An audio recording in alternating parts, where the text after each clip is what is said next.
के नाम है और ना किसी काम के करने या होने को जाहिर करते हैं, बल्कि दो इसमों को जोड़ने के लिए इस्तेमाल होते हैं।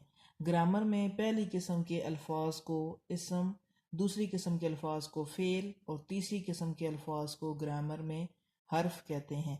ये हमारे पास कलमा की इकसाम है और ये इनकी मिसालें हैं।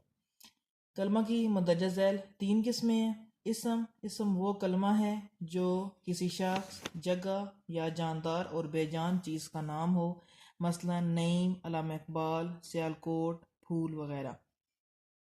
इसम क्या है? इसम की जो मिसालें दी गई हैं यहाँ पे उन्होंने वही दी हैं जो ऊपर हमारे पास हैं। इसम क्या है? किसी शख्स, जगह, जानदार या बेजान चीज़ का जो नाम होता है वो हमारे पास इसम है। इसम की मिसालें देखें, अल्लामा इकबाल, सियालकोट, फूल, बाग, इन्हीं मिसालों में से दी गई हैं। फ़ेल वो कलमा है जिसे किसी काम का करना या होना ज़ाहिर हो, मसलन जाता है, जगाया, खिले थे वगैरह। फ़ेल क्या है? जो किसी भी काम को ज़ाहिर करे।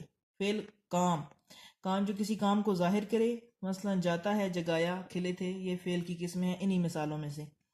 आगे है हर्फ।